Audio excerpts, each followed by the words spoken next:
What up YouTube, it's Misery Hates Company, and today we're going to be doing a tier list for the best PvE heroes in Marvel Future Revolution. This is the first tier list I've ever done, so I'm going to be watching the statistics of this video very carefully to see if I should do these more often.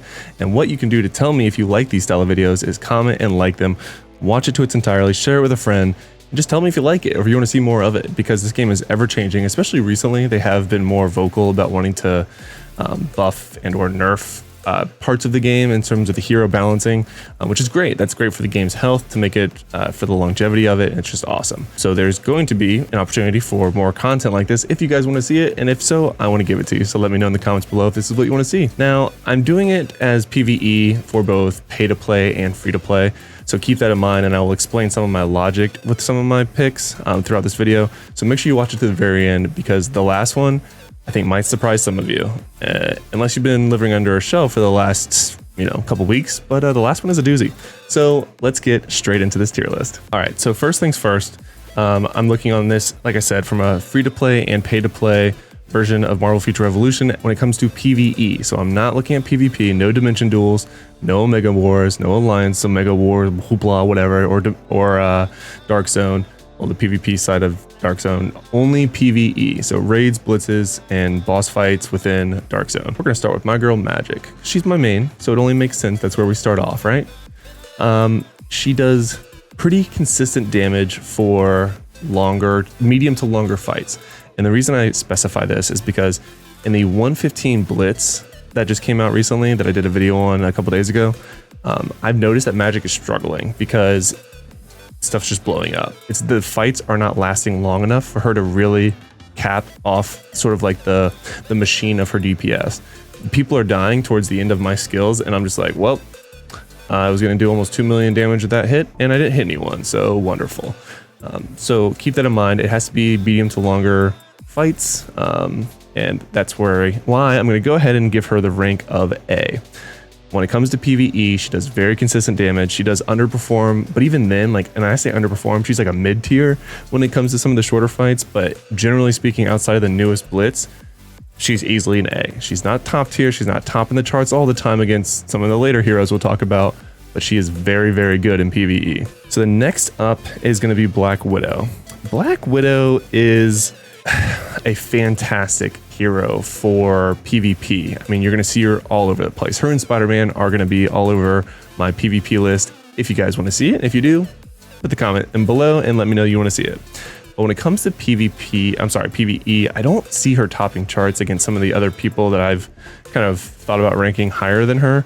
So for that reason, I'm going to go ahead and put her at a B, because she has the ability of doing some damage, like some above average damage, which is why I'm going to put her at a B.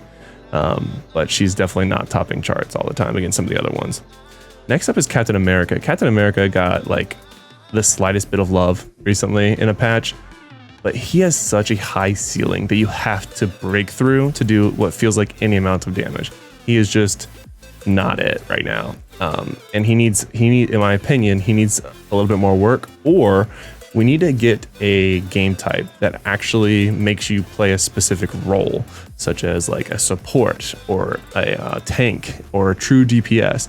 And then I think we'll see more of a true need for Captain America. But until then, I'm going to go ahead and put him here at a C.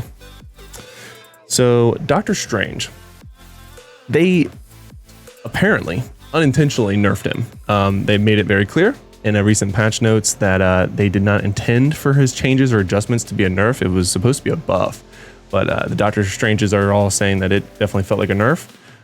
In my opinion, I mentioned this in a different video, Doctor Strange should be hitting like a truck, but maybe have some slightly higher cooldowns.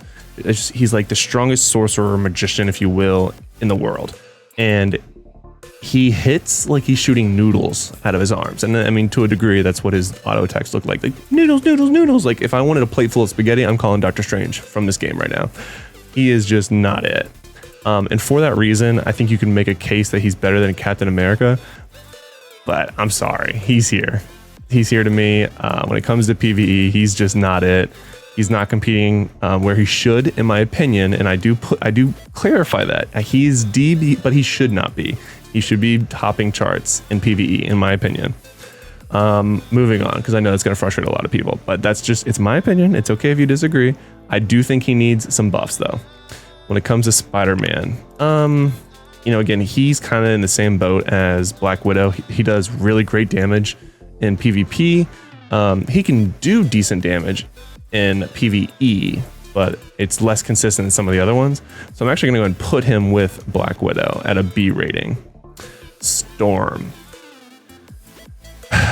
If you've seen a Storm built right, I won't have to explain this at all to you. She is here. Storm, when it comes to PvE, is complete S tier.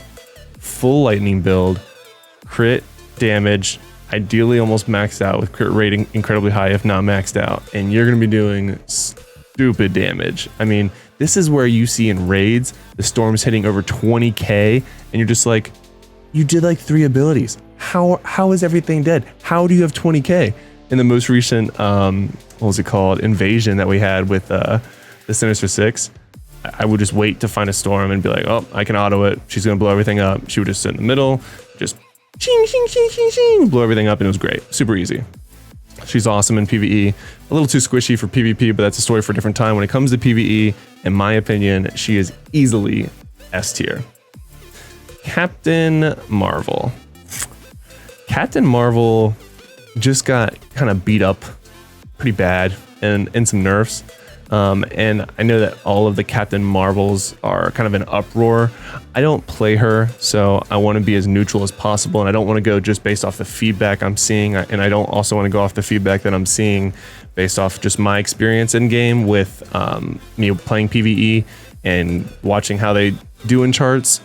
So I'm going to go somewhere in between and be Switzerland, if you will, and be kind of neutral ground. I think that in its current state, I think she's very much a B tier. She was doing better in PvE, and I've seen Captain Marvels, and any hero for that matter, who's in the top 1% or, ranked number 1 in their server, do incredibly well in PvE. But I think generally speaking, if we talk about Captain Marvels as a whole, I do think she's about a mid tier right now, and I put her at a B ranking. Iron Man. Iron Man is just no questions asked. If I could make him an A+ or S-, I would. And the reason I say that is because Iron Man he's so, I use the word easy loosely, but he has the ability of getting very high damage at a very early spot in his build, which feels really good. So like if you play Iron Man, you don't even have to have him fully built out, and you still hit like a truck. And that's really good for both, like I said, free to play and pay to play. So he does well in PvP, but he also does extremely well in PvE. And I'm going to go ahead and put him at a A ranking. Last but not least, we have Star-Lord. Star-Lord, I have a love-hate relationship with. I mained Star-Lord for a while in hopes that they would buff him. We never got the buff. They adjusted him. They did some stacking adjustments. Never felt like a true buff. Then, all of a sudden, magic comes out. And I'm like, fine. Goodbye, Star-Lord. Full send to magic. Then they buff him. They don't just buff him a little bit. They buff him a lot. Especially in PvE. He is right here. He is literally S tier right now in PvE. Go full flame build. If built right with the right gear, holy cow. And it's fast damage. When it comes to this 115 blitz, like I mentioned, where magic has like that ramp up damage where she has to have like a medium to longer fight for her full damage potential to come out. Star-Lord doesn't need that. He will just instantly do millions and millions of damage. And in some cases actually keep up with Storm. It does depend on the fight, where I've seen them kind of take over from each other. But yeah, Star-Lord is really good, especially at single target damage. He will blow things up. And if it gets past 50% health, that's when you're like, okay, take the wheel, Star-Lord. You're going to number 1 in terms of DPS. So I do think, like as you can see on the tier list, Storm and Star-Lord are easily S tier for me in PvE content right now in Marvel Future Revolution, and this is where I put everyone else. Now, if you like these styles of videos and you want to see these more often and you want to see a PvP version, let me know in the comments below. Like this video, share it with a friend, and until next time, make sure you check out this video right over here. Wait, right over there, the video right over there that shows you the fastest way to get to level 120 after the new update. Because while The first part of the video will show you some purchases you could make to make it faster. The overall tips will help you get there. I got to 120 in 2 days with very little actively time playing. And obviously there's the training ground and other things, but you need to do it in this order in order to really execute at a high level and make it to 120 fast. So watch that video now.